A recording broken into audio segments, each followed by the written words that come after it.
श्रीमद्वाल्मीकि रामायण युद्धकांड अध्याय 125।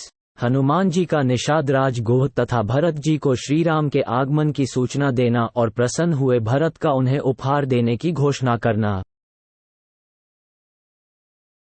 भरद्वाज आश्रम पर उतरने से पहले विमान से ही अयोध्यापुरी का दर्शन करके अयोध्यावासियों तथा सुग्रीव आदि का प्रिय करने की इच्छा वाले शीघ्र पराक्रमी रघुकुल नंदन श्रीराम ने यह विचार किया कि कैसे इन सबका प्रिय हो।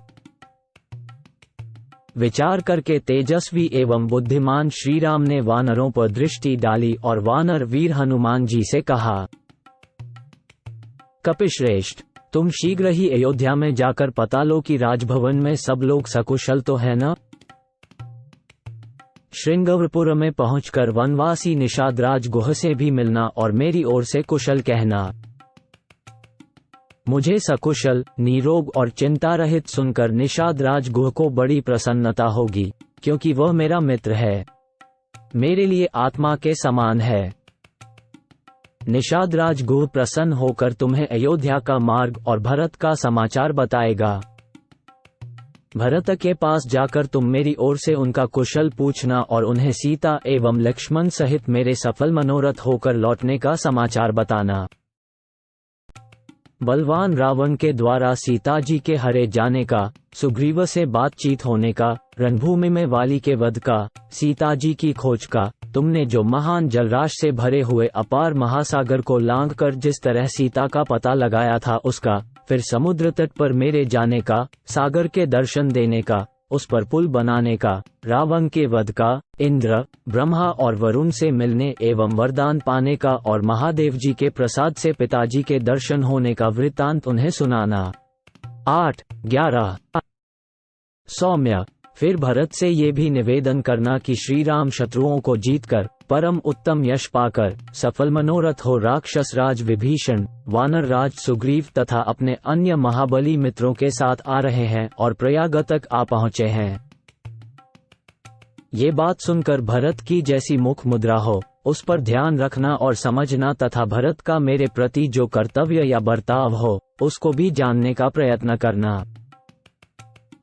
वहां के सारे वृत्तांत तथा भरत की चेष्टाएं तुम्हें यथार्थ रूप से जाननी चाहिए। मुख की कांति, दृष्टि और बातचीत से उनके मनोभाव को समझने की चेष्टा करनी चाहिए।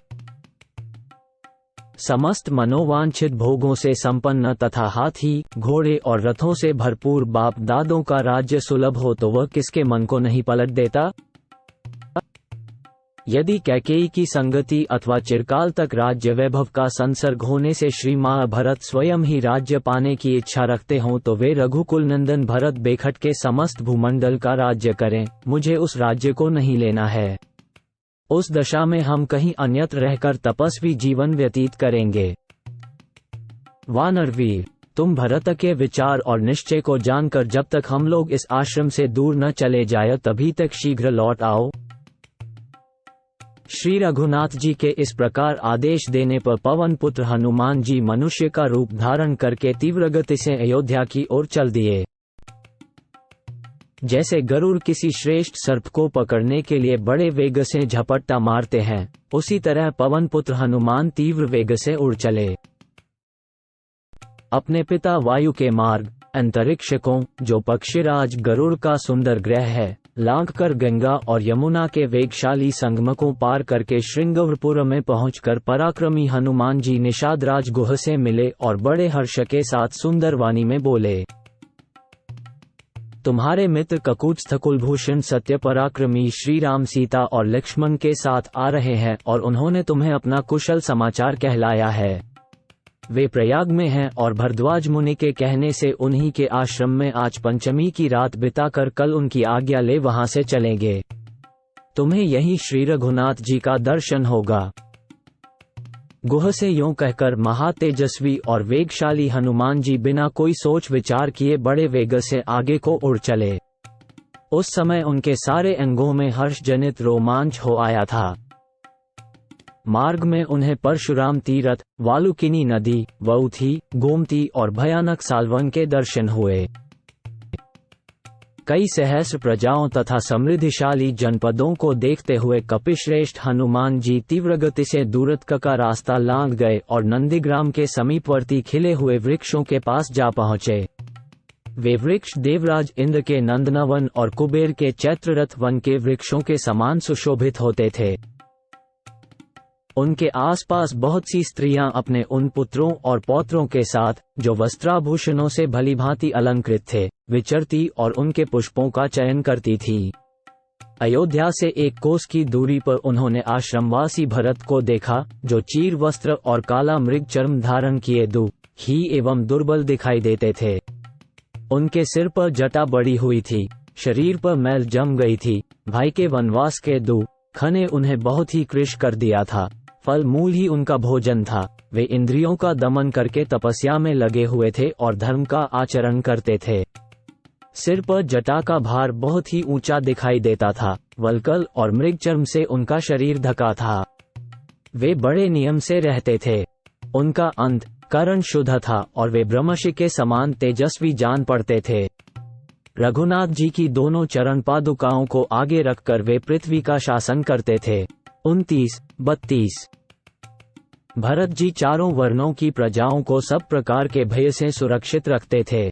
उनके पास मंत्री, पुरोहित और सेनापति भी योग युक्त होकर रहते और गेरुए वस्त्र पहनते थे। अयोध्या के वे धर्मानुरागी पुरवासी भी उन चीर और काला मृग चर्म धारण करने वाले राजकुमार भरत को उस दशा में छोड़कर स्वयं भोगने की इच्छा नहीं करते थे। मनुष्य देह धारण करके आए हुए दूसरे धर्म की भांति उन धर्मज्ञ भरत के पास पहुंचकर पवन कुमार हनुमान जी हाथ जोड़कर बोले, देव, आप दंडकारण्य में चीरवस्त्र और जटा धारण करके रहने वाले जिन श्री रघुनाथ जी के लिए निरंतर चिंतित रहते हैं, उन्होंने आपको अपना कुशल समाचार कहलाया है और आपका भी पूछा है। अब आप इस अत्यंत दारुण शोक को त्याग दीजिए। मैं आपको बड़ा प्रिय समाचार सुना रहा हूँ।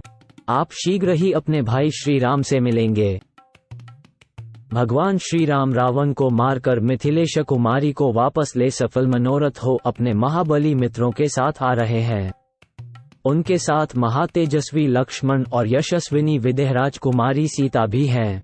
जैसे देवराज इंद्र के साथ शची शोभा पाती हैं, उसी प्रकार श्री राम के साथ पूर्णकामा सीता जी सुशोभित हो रही हैं। हनुमान जी के ऐसा कहते ही कैकेयी कुमार भरत सहसा आनंद विभोर हो पृथ्वी पर गिर पड़े और हर्ष से मूर्छित हो गए। तत्पश्चात 2 घड़ी के बाद उन्हें होश हुआ और वे उठकर खड़े हो गए। उस समय रघुकुलभूषण श्री मां भरत ने प्रियवादी हनुमान जी को बड़े वेग से पकड़कर दोनों भुजाओं में भर लिया और शोक संसर्ग से शून्य परमानंद जनित विपुल अश्रुबिंदुओं से वे उन्हें नहलाने लगे। फिर इस प्रकार बोले, भैया, तुम कोई देवता हो या मनुष्य जो मुझ पर कृपा करके यहाँ पधारे हो? सौम्य, तुमने जो ये प्रिय संवाद सुनाया है, इसके बदले मैं तुम्हें कौन सी प्रिय वस्तु प्रदान करूं? मुझे तो कोई ऐसा बहुमूल्य उपहार नहीं दिखाई देता जो इस प्रिय संवाद के तुल्य हो। तथापि मैं तुम्हें इसके लिए 1 लाख गौएं, 100 उत्तम गांव तथा उत्तम आचार विचार वाली 16 कुमारी कन्याएं पत्नी रूप में समर्पित करता हूँ। उन कन्याओं के कानों में सुंदर कुंडल जगमगाते होंगे। उनकी अंगकांति सुवर्ण के समान होगी। उनकी नासिका सुघड़, ऊरू मनोहर और मुख चंद्रमा के समान सुंदर होंगे। वे कुलीन होने के साथ ही सब प्रकार के आभूषणों से विभूषित होंगी। उन प्रमुख वानर वीर हनुमान जी के मुख से श्री रामचंद्र जी के आगमन का अद्भुत समाचार सुनकर राजकुमार भरत को श्री राम के दर्शन की इच्छा से अत्यंत हर्ष हुआ और उस हर्षातिरेक से ही वे फिर इस प्रकार बोले,